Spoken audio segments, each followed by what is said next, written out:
الحمدللہ رب العالمین والصلاة والسلام علی سید الانبیاء والمرسلین وعلی آلہ الطیبین الطاہرین واصحابہ الہادین المہدیین واولیاء امتہ وعلماء ملتہ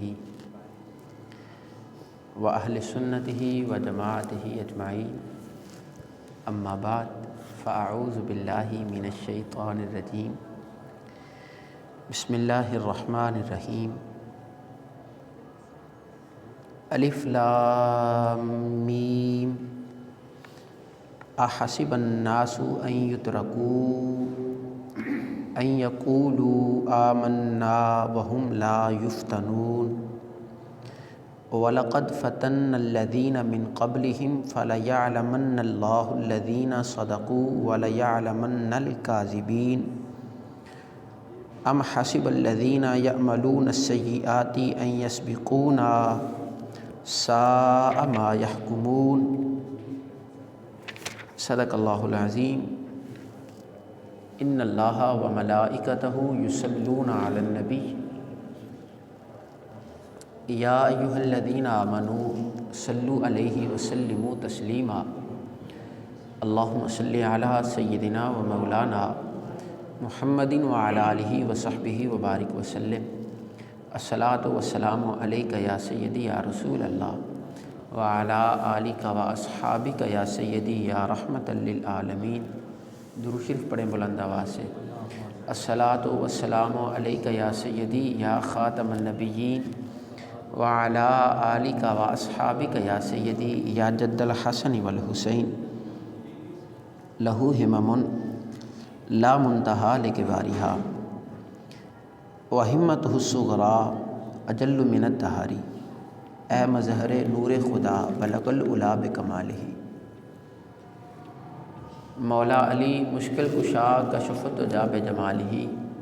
حسنین جان فاطمہ حسنت جمیع خصالہ، یعنی محمد مصطفیٰ صلو علیہ وآلہ۔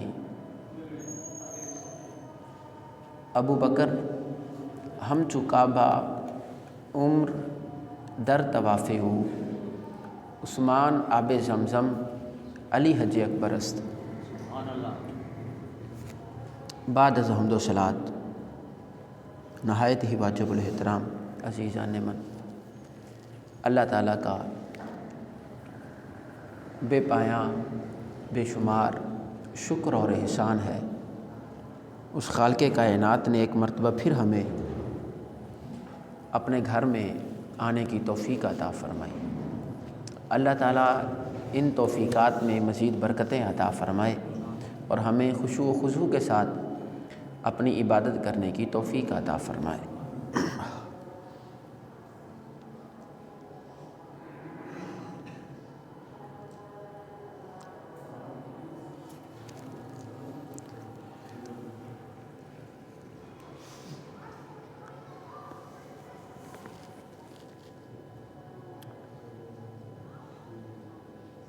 بیسواں پارہ سورۃ العنکبوت، اس کی پہلی 4 آیات تلاوت کی ہیں۔ اللہ تعالی ہم سب کو قرآن پاک سمجھنے کی توفیق عطا فرمائے۔ عنکبوت کہتے ہیں مکڑی کے جالے کو، یہ مکڑیاں جو جالا بنتی ہیں اس کو کہتے ہیں عنکبوت۔ اللہ تعالیٰ نے ایک سورت کا نام رکھا سورۃ العنکبوت۔ اس کی جو ابتدائی آیات ہیں اللہ تعالیٰ نے مومنوں سے خطاب کیا، ایمان والوں سے، اور ان آیات کے اولین مخاطبین جو ہیں وہ صحابہ کرام ہیں، اور اس کے بعد قیامت تک کے مومن اس میں شامل ہیں۔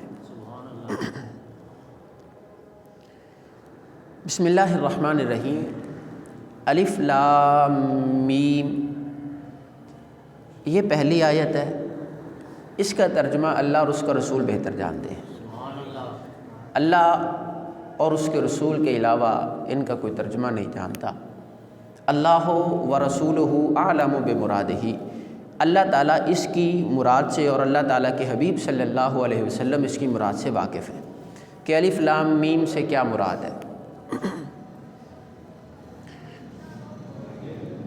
دوسری جو آیت ہے احسب الناس ان یترکوا ان یقولوا آمنا وہم لا یفتنون، آج کے دور میں اگر ہم غور کریں تو یہ آیت ہم پر بالکل صادق آتی ہے۔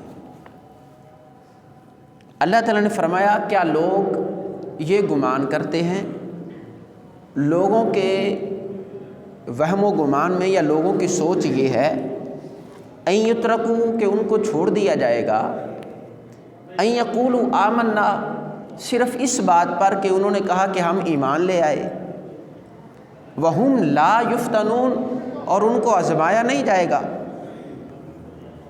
صرف ان کو اس بات پر جنت میں داخل کر دیا جائے گا کہ انہوں نے کہا کہ جی ہم ایمان لے آئے ہیں، اب ہمیں کسی کام کی کوئی ضرورت نہیں ہے، اب ہم جو مرضی کریں اس لیے کہ ہم مومن ہیں، ہم جھوٹ بولیں کوئی مسئلہ نہیں ہے اس لیے کہ ہم مومن ہیں، ہم کسی کے ساتھ دھوکہ کریں کوئی مسئلہ نہیں ہے اس لیے کہ ہم مومن ہیں، اگر کوئی مصیبت آ جائے ہم واویلا کریں اور اسلام کے لیے اپنی زندگی کو اور اپنے اوقات میں سے اپنے وقت کو اپنی مصروفیات سے وقت نکال کر اسلام کو وقت نہ دیں، دین کو وقت نہ دیں، مصطفیٰ کریم صلی اللہ علیہ وآلہ وسلم کی سیرت کو نہ اپنائیں، اس لیے ان یقولوا آمنا کہ وہ کہیں کہ ہم مومن ہیں، وہم لا یفتنون اور ان کو آزمایا نہیں جائے گا، صرف اس بات پر امید باندھے رکھیں کہ ہم ایمان لے آئے ہیں،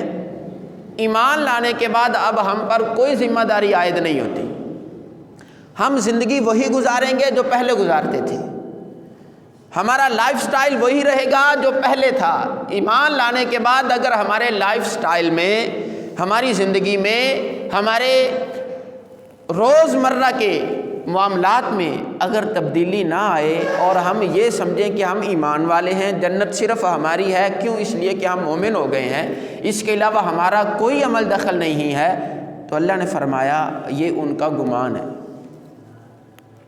احسب الناس، کیا لوگ یہ سوچتے ہیں، لوگوں کا یہ گمان ہے کہ ان یترکوا ان کو چھوڑ دیا جائے گا، ان سے پوچھا نہیں جائے گا، ان سے حساب کتاب نہیں ہوگا، جتنی نعمتیں ہم نے ان کو دی ہیں ان نعمتوں پر ان سے مواخذہ نہیں ہوگا، ان کی پکڑ نہیں ہوگی، یا ان نعمتوں پر ان سے سوال نہیں کیا جائے گا، کیوں؟ ان یقولوا آمنا، انہوں نے کہا کہ جی ہم ایمان والے ہیں، صرف ایمان لے آنا اس بات کی یقینی دلیل ہے کہ جی ہم سیدھے جنت میں چلے جائیں گے، اب ہمیں کسی اور عمل کی ضرورت نہیں ہے۔ اللہ تعالیٰ نے فرمایا اگلی آیت میں وَلَقَدْ فَتَنَّ الَّذِينَ مِن قَبْلِهِمْ، بے شک ہم نے اس سے پہلے لوگوں کو آزمایا۔ صرف یہ آزمائش تمہارے لیے نہیں ہوگی کہ اگر ہم آپ پر آزمائش ڈالیں، اگر آپ کو آزمائیں یا کوئی ہماری طرف سے آپ پر کوئی مصیبت آ جائے، ہم آپ کو امتحان میں ڈالیں تو تم سمجھو کہ لو جی یہ ساری مصیبتیں ہمارے لیے ہی ہیں،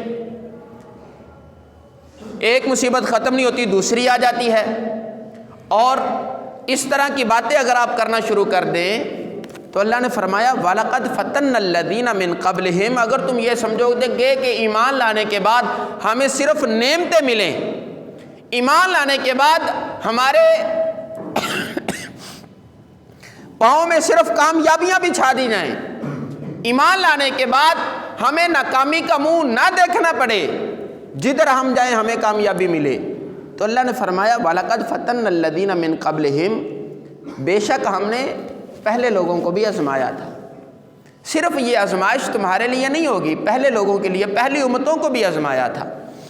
فَلَيَعْلَمَنَّ اللَّهُ الَّذِينَ صَدَقُوا وَلَيَعْلَمَنَّ الْكَاذِبِينَ، تو ضرور اللہ تعالیٰ نے ان میں سے سچوں کو بھی دیکھا، جھوٹوں کو بھی دیکھا۔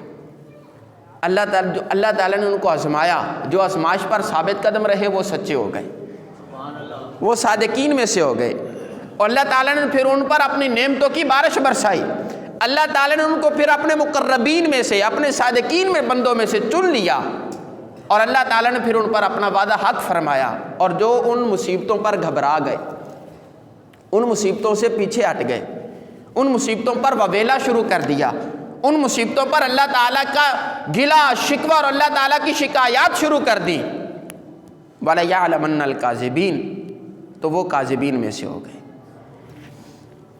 ام حسب الذین یعلمون السیئات ان یسبقونا، اللہ تعالیٰ نے فرمایا یا وہ لوگ یہ سمجھے ہوئے ہیں کہ وہ جو برے کام کرتے ہیں ان کو چھوڑ دیا جائے گا، ایمان لانے کے بعد جو برے کام کرتے ہیں ان سے مواخذہ نہیں ہوگا، ان کو چھوڑ دیا جائے گا۔ کیا لوگ یہ سوچتے ہیں؟ ساء ما یحکمون، کیا ہی برا حکم لگاتے ہیں، کتنا ہی برا سوچتے ہیں۔ ہم گناہ بھی کریں اور پھر کہیں کہ نہیں جی کوئی مسئلہ نہیں ہے، سارے کر رہے ہیں، یہ میں کوئی اکیلا تھوڑی کرتا ہوں۔ ہم برائی پہ برائی کرتے چلے جائیں اور پھر کہیں جی زمانہ ہی ایسا ہے، بھلائی کا زمانہ نہیں ہے۔ ہم ایک دوسرے کا برا چاہیں اور پھر کہیں کہ نہیں جی یہ تو زمانہ ایسا ہے، وقت ایسا آ گیا ہے، اب کسی دوسرے کے ساتھ بھلائی نہیں کر سکتے، بھلائی کا زمانہ ہی نہیں رہا۔ تو بھلائی کا زمانہ کون سا ہوتا ہے؟ کون سا ایسا وقت تھا جو بھلائی کا تھا؟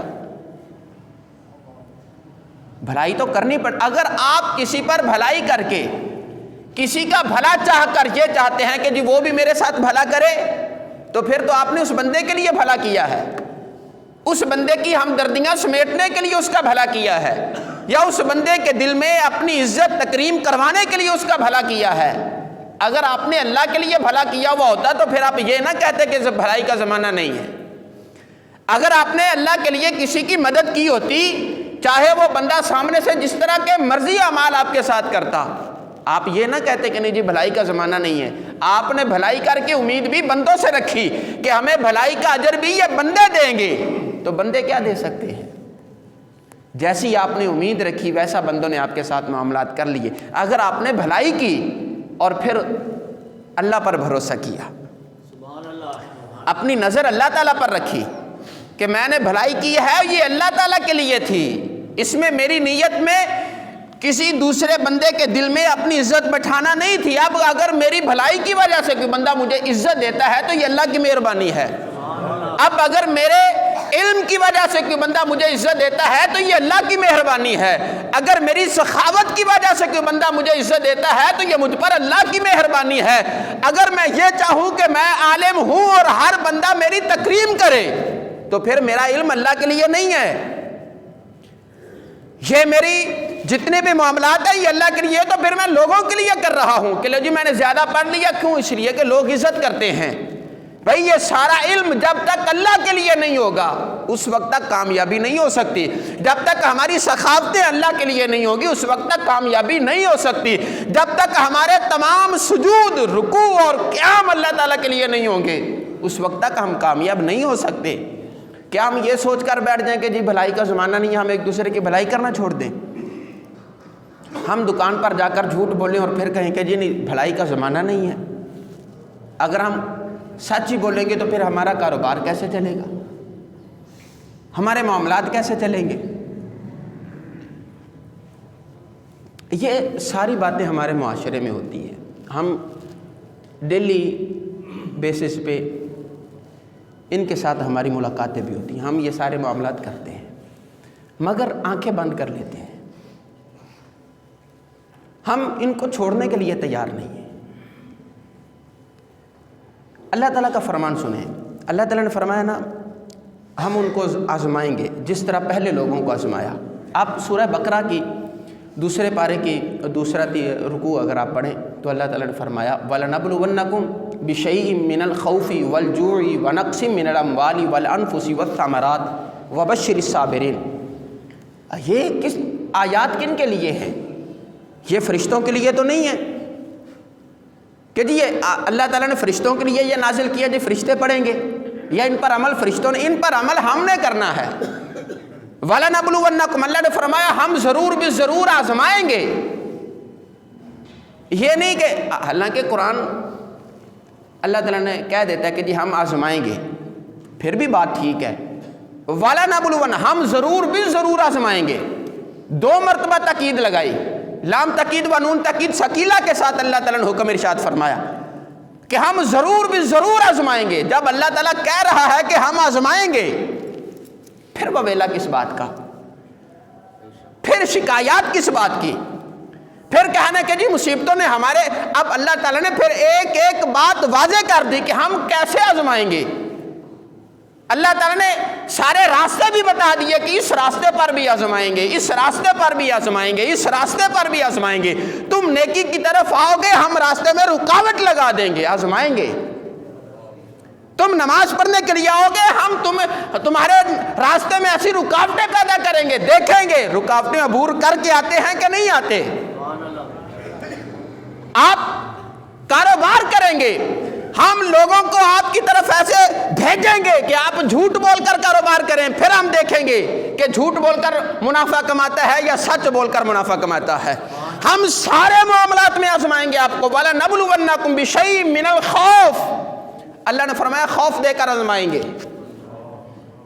خوف دیں گے کاروبار کا، اگر سچ بولا تو ڈوب جائے گا، جھوٹ بولتے رہو گے تو عروج پاتے رہو گے، کماتے رہو گے، نسلیں بیٹھ کر کھائیں گی۔ ہم تمہارے دلوں میں خوف پیدا کریں گے۔ اب یہ خوف کس نے پیدا کیا؟ اللہ نے۔ وَلَنَبْلُوَنَّكُمْ بِشَيْءٍ مِّنَ الْخَوْفِ، چیزوں کا خوف ڈالیں گے ہم تمہارے دلوں میں، ہم تمہارے دلوں میں یہ خوف پیدا کریں گے کہ اگر یہ کام کیا تو ڈوب جاؤ گے، تباہ ہو جاؤ گے، ایسا ہو جائے گا، کیا ہوگا؟ فرمایا اگر اس خوف سے نکل گئے تم، اگر اس خوف پر کامیاب رہے، تمہارے پاؤں متزلزل نہ ہوئے، وَبَشِّرِ الصَّابِرِينَ، پھر تمہارے لیے خوشخبریاں ہیں۔ حضرت بلال رضی اللہ تعالیٰ عنہ، کس چیز کا خوف نہیں آیا آپ کو؟ حضرت عمار ابن یاسر رضی اللہ تعالیٰ عنہ، ان کے والد حضرت یاسر اور ان کی والدہ حضرت سمیہ رضی اللہ تعالیٰ عنہ، یہ جو پہلی 2 آیات ہیں سورۃ العنکبوت کی، حضرت ابن عباس رضی اللہ تعالیٰ عنہ فرماتے ہیں کہ ان 2 حضرات کے لیے نازل ہوئی ہیں، حضرت یاسر کے لیے اور حضرت سمیہ کے لیے۔ کتنی آزمائشیں ان کے لیے آئیں۔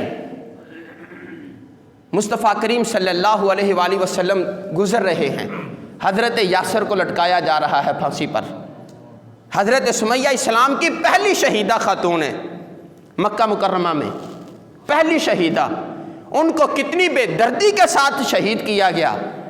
تو جب دوسرے مسلمانوں نے دیکھا نا، اور انہوں نے کہا کہ کیا اسلام لانے کے بعد ہمیں مرنا پڑے گا، اسلام لانے کے بعد ہمیں جان دینی پڑے گی، اسلام لانے کے بعد ہم پر ظلم کے پہاڑ ڈھائے جائیں گے، ہم نہیں لاتے اسلام۔ جب لوگوں نے یہ دیکھا، اللہ نے آیت نازل فرما دی، لوگوں کیا تم یہ سوچتے ہو کہ ایمان لانے کے بعد ہمیں آزمایا نہیں جائے گا؟ تمہاری ضرور پرکھ ہوگی، تمہیں جانچا جائے گا، تمہیں تکڑی میں ترازو میں رکھا جائے گا، اور پھر مصیبتوں کے پہاڑ اور علاموں کے پہاڑ تم پر ڈالے جائیں گے، پھر دیکھیں گے کہ ثابت قدم کون رہتا ہے۔ تم نے اسلام کس لیے قبول کیا تھا؟ آج ہم تھوڑا سا نہیں جی حالات ایسے نہیں ہیں،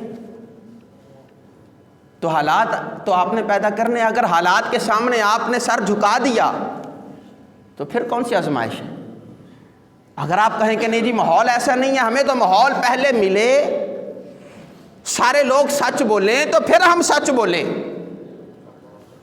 اگر سارے لوگ میرے ساتھ بھلائی کریں تو میں بھلائی کروں، اگر لوگ سارے وعدہ وفا کریں تو میں وعدہ وفا کروں، اگر سارے لوگ خالص چیزیں بازار میں بیچیں تو میں خالص چیز بیچوں، اگر سارے لوگ سچائی پر ثابت قدم رہیں تو میں سچائی پر ثابت قدم رہوں۔ اگر آپ یہ چاہتے ہیں کہ سارا ماحول ایسا پہلے ہو، پھر میں ایسا دیکھوں، پھر میں ایسا سوچوں گا، ایسا کروں گا کہ نہیں جی اب لوگ بدل چکے ہیں، میں بھی بدلنا شروع ہو جاؤں گا، میں بھی بدل لوں گا اپنے آپ کو، تو آپ صحابہ کرام کی زندگیوں کو پڑھ کر دیکھیں، میرے مصطفیٰ کریم صلی اللہ علیہ وآلہ وسلم کی سیرت کو پڑھ کر دیکھیں۔ آپ کو قرآن کا مطالعہ کرنا ہوگا۔ قرآن یہ نہیں کہتا کہ پہلے لوگ بدلیں گے تو آپ بدلو، قرآن کہتا ہے پہلے خود کو بدلو، پہلے آپ نے اندر کو بدلو، پھر یہ اللہ تعالیٰ کے انوار و تجلیات آپ کے دل میں پیدا ہوں گے۔ وَلَنَبْلُوَنَّكُمْ بِشَيْءٍ مِّنَ الْخَوْفِ، اللہ تعالیٰ خوف کے ذریعے آزمائے گا۔ والجوع، اور اللہ نے فرمایا بھوک دے دوں گا، فقر، فاقہ، کبھی کھانا ملا کبھی نہ ملا، ایک وقت پیٹ بھر کے کھا لیا دوسرے وقت نہ ملا۔ اور آپ صحابہ کی زندگیوں کو پڑھ کر دیکھیں 7 دن تک گھر میں کھانا نہیں بنا۔ مصطفیٰ کریم صلی اللہ علیہ وآلہ وسلم کے گھر میں 3 دن تک مسلسل لگاتار کبھی چولہا نہیں جلا، مسلسل 3 دن چولہا جلتا رہا ہو، 2 دن جلا ہے تیسرے دن فاقہ رہا، 2 دن کھانا بنا تیسرے دن فاقہ رہا، 1 دن کھانا بنا 2 دن فاقہ رہا۔ ایسے میرے مصطفیٰ نے زندگی بسر کی ہے۔ اگر ہم دیکھیں کہ نہیں جی ہم ایمان لے آئے ہیں، اب پیسے اور دولت کے ڈھیر ہمارے قدموں میں ہونے چاہیے، اس لیے کہ ہم مسلمان ہیں، اب ہمیں کسی طرح کی مصیبتیں نہیں آنی چاہیے، ہم جدھر جائیں ہمارے سامنے ہر چیز ڈھیر ہوتی چلی جائے، کہ تو پھر یہ آپ کی خام خیالی ہے، آپ کو کسی نے غلط مطلب سمجھا دیا ہے کہ سارے پیسے آپ کے قدموں میں آ جائیں گے۔ اگر پیسوں کا قدموں میں آنا کامیابی ہوتی تو میرے مصطفیٰ کے سامنے سارے پہاڑ سونے کے بن کر قدموں میں رہتے۔ میرے مصطفیٰ نے خود فرمایا، آپ حضرت ابوبکر صدیق رضی اللہ عنہ، حضرت عمر فاروق، آپ ان صحابہ، یہ نہیں ہے کہ وہ دور ایسا تھا وہ عمل کر گئے اب ہمارے سے عمل نہیں ہوتا، ہم ایسے لوگ نہیں ہیں، وہ اچھے بڑے لوگ تھے، ہم چھوٹے سے لوگ ہیں، ہمارا عمل ان جیسا نہیں ہو سکتا۔ تو یہ قرآن ان کے لیے بھی اتنا ہی تھا جتنا آپ کے لیے ہے، جتنا انہوں نے عمل کرنا تھا اتنا آپ نے بھی عمل کرنا ہے۔ والجوع ونقص من الاموال، اللہ نے فرمایا مال کم کر دیں گے۔ ایک ایک بات اللہ تعالیٰ نے واضح بیان فرمائی ہے قرآن میں کہ ہم کیسے کیسے آزمائیں گے تمہیں، خوف دے دیں گے، بھوک دے دیں گے، مال میں کمی کر دیں گے، ونقص من الاموال والانفس، موتیں دے دیں گے تمہیں، ایک فوت ہوا، دوسرا ہو گیا، تیسرا ہو گیا، ہم دیکھیں گے کہ کب ہمارے دروازے کو چھوڑ کر جاتے ہو۔ سارا گھر بار اگر قربان کر دیا جائے تب بھی میرے در پر سجدہ کرو گے یا چھوڑ کر چلے جاؤ گے؟ اب بدر میں دیکھیں مصطفیٰ کریم علیہ الصلوۃ والسلام کے صحابہ ثابت قدم رہے، اللہ تعالیٰ نے فتح عطا فرمائی، کامیابی رہی۔ آپ احد میں آ کر دیکھ لیں 70 صحابہ کرام شہید ہو گئے، مصطفیٰ کریم علیہ الصلوۃ والسلام کے چچا شہید ہوئے حضرت حمزہ سید الشہداء۔ تو کیا سارے صحابہ چھوڑ گئے تھے کہ نہیں جی اسلام لائے تو یہ تو دیکھو مصطفیٰ بھی ساتھ ہیں صلی اللہ علیہ وسلم، پھر ہم پیچھے ہٹ گئے، ہمارے اتنے شہید ہو گئے، ہمارے اوپر مصیبتیں آ گئی؟ نہیں، انہوں نے کہا مصطفیٰ ساتھ ہیں، اب اسلام لے آئے ہیں تو جان بھی اسلام کے لیے ہے۔ اللہ تعالیٰ نے جب کہہ دیا کہ ہم جانیں لے کر آزمائیں گے، تو میرے خدا نے احد میں جانیں لی بھی ہیں۔ سب سے عزیز جان میرے مصطفیٰ کی حضرت حمزہ رضی اللہ تعالیٰ عنہ۔ آقا کریم علیہ الصلوۃ والسلام نے جتنے بھی شہداء تھے ہر شہید کے ساتھ حضرت حمزہ کی میت کو رکھا اور جنازہ پڑھا، 70 مرتبہ جنازہ پڑھا گیا حضرت حمزہ کا۔ اور میرے مصطفیٰ جتنا حضرت حمزہ کو یاد کر کے روتے تھے، آپ زندگی میں پڑھ کر دیکھیں میرے مصطفیٰ نے کتنا یاد کیا حضرت حمزہ رضی اللہ تعالیٰ عنہ۔ ہر سال مصطفیٰ کریم علیہ الصلوۃ والسلام احد کے مقام پر حضرت حمزہ کی قبر پر آتے تھے، اسی دن میرے مصطفیٰ کی سیرت ہے، پیار تھا، میرے مصطفیٰ نے جانیں قربان نہیں کی۔ اگر یہ کہا جب وَلَنَبْلُوَنَّكُمْ بِشَيْءٍ مِّنَ الْخَوْفِ وَالْجُوعِ وَنَقْصٍ مِّنَ الْأَمْوَالِ وَالْأَنفُسِ وَالثَّمَرَاتِ، اور پھر فرمایا پھلوں کی کمی میں سے۔ اس پر علماء نے کہا کہ صرف یہ فروٹ نہیں ہے کہ پھل یہ فروٹ ہے ہمارے کہ جس میں اللہ تعالیٰ اناج میں کمی پیدا کر دے گا، یہ ساری چیزیں۔ علماء نے یہاں پر ایک اور بہترین نکتہ بیان کیا، وہ یہ ہے، کہتے ہیں کہ آپ کی محنت ضائع ہو جائے گی، محنت کا جب اجر اور ثمر ملنے والا ہوگا، 10 سال آپ نے محنت کی ہے، جب آپ کو لگے گا کہ مجھے اجر ملنے والا ہے، اللہ تعالیٰ ختم کر دے گا۔ اچانک سے کوئی ایسا معاملہ ہو جائے گا، ساری محنت رائے گاں چلی جائے گی، پھر اللہ آزمائے گا۔ اب ثابت قدم رہتا ہے یا شیطان کے راستے کی طرف چلا جاتا ہے؟ ہم سارا پیسہ لگا دیتے ہیں اور کہتے ہیں کہ نہیں یار اب تو میں اس مقام پر آ گیا ہوں، واپس نہیں جا سکتا، اللہ تعالیٰ سارا معاملہ ختم کر دیتا ہے، پھر دیکھتا ہے کہ اب یہ سود پر رقم اٹھاتا ہے یا میری بارگاہ میں آتا ہے، اب یہ کاروبار اٹھانے کے لیے کون سا راستہ اختیار کرتا ہے؟ اللہ تعالیٰ آزماتا ہے، تمہاری محنتوں کو ختم کر کے تمہیں جتنی محنت کی ہوگی اللہ تعالیٰ سب کو ضائع کر دے گا. کیوں؟ اللہ نے پہلے فرما دیا کہ ہم آزمائیں گے. محنتیں ضائع ہو جائیں گی. سارا سال آپ نے محنت کی پڑھائی کے لیے، آخر میں آ کر فیل ہو گئے. کیا ہوا؟ وَلَنَبْلُوَنَّكُمْ بِشَيْءٍ مِّنَ الْخَوْفِ وَالْجُوعِ وَنَقْصٍ مِّنَ الْأَمْوَالِ وَالْأَنفُسِ وَالثَّمَرَاتِ وَبَشِّرِ الصَّابِرِينَ. اور فرمایا جب ہم نے آزمایا اگر تم ثابت قدم رہے تو پھر خوشخبریاں ہیں تمہارے لیے. آقا کریم صلی اللہ علیہ وآلہ وسلم مکہ شریف میں کبھی کبھی، یہ نذیر بھائی بیٹھے ہیں نا، اپنے رومال کو اگر ایسے کمر کے اور ٹانگوں کے درمیان ایسے باندھ لے، یہ سنت ہے. یہ بھی جیسے کندھوں میں رکھا ہوا ہے تو اس کو اٹھا کر ایسے کمر کے ساتھ ایسے باندھ لیں، ایسے ٹیک سی بن جاتی ہے. آقا کریم علیہ الصلوۃ والسلام حرم شریف میں ایسے اپنے رومال جو آقا کریم علیہ السلام نے رکھا ہوا تھا، جن کو ہم کالی کملی کہتے ہیں، مصطفیٰ کریم علیہ الصلوۃ والسلام کی جو چادر تھی، آقا کریم علیہ السلام نے ایسے کمر کے ساتھ اور گھٹنوں کے ساتھ، ایسے گھٹنے اوپر تھے جیسے ان کے ہیں، ایسے باندھا ہوئے اور بیٹھے ہوئے ہیں حرم شریف میں. صحابہ آئے اور یہ اسلام کا ابتدائی دور ہے. بڑی مصیبتیں دیکھی مسلمانوں نے، بڑی مصیبتیں دیکھیں جو پہلا مسلمان ہوئے. السابقون الاولون کی اگر آپ سیرت پڑھ کر دیکھیں، چند صحابہ نبی کریم علیہ الصلوۃ والسلام کی بارگاہ میں عرض کی، یا رسول اللہ صلی اللہ علیہ وسلم، جس مدد کا آپ وعدہ کرتے ہیں کہ جی اللہ کی مدد آئے گی، وہ کب آئے گی؟ مصطفیٰ کریم علیہ الصلوۃ والسلام سے پوچھنے لگے، یا رسول اللہ، وہ جس مدد کا آپ نے کہا کہ جی اللہ کی مدد آئے گی، نصرت آئے گی، ہر طرف اسلام ہی ہوگا، مسلمانوں کو اللہ تعالیٰ فتح عطا فرمائے گا، کامیابیاں تمہارے قدموں میں آ جائیں گی، اللہ تعالیٰ عروج عطا فرمائے گا، وہ کب ہوگا؟ آقا کریم علیہ الصلوۃ والسلام نے ان کے چہرے کی طرف ایسے دیکھا، فرمایا کیوں، کیا ہوا؟ کہ یا رسول اللہ صلی اللہ علیہ وسلم، ہمارے اتنے ظلم ہو رہے ہیں ہمارے جوانوں پر، بچوں پر، کسی کو سولی پر لٹکا دیا جاتا ہے، کسی کو اونٹوں کے درمیان باندھ کر ایک اونٹ کو ادھر جسم کو چیر دیا جاتا ہے، کسی کو پہاڑوں پر رکھ کر اوپر، آگ کے اوپر رکھ کر پتھر رکھ دیے جاتے ہیں. اتنے مصیبتیں یا رسول اللہ صلی اللہ علیہ وسلم، اور پھر اللہ کی مدد نہیں آ رہی. میرے مصطفیٰ کریم علیہ الصلوۃ والسلام نے یہ نہیں فرمایا کہ ٹھیک ہے جی ابھی آ جائے گی. اللہ اکبر. میرے مصطفیٰ کا انداز تربیت دیکھیں، میرے مصطفیٰ نے سمجھایا کیسے صلی اللہ علیہ وآلہ وسلم. اب تمام تفاسیر میں اس آیہ مبارکہ کی تفسیر اگر آپ پڑھ کر دیکھیں تو انہوں نے بھی یہ واقعہ نقل کیا.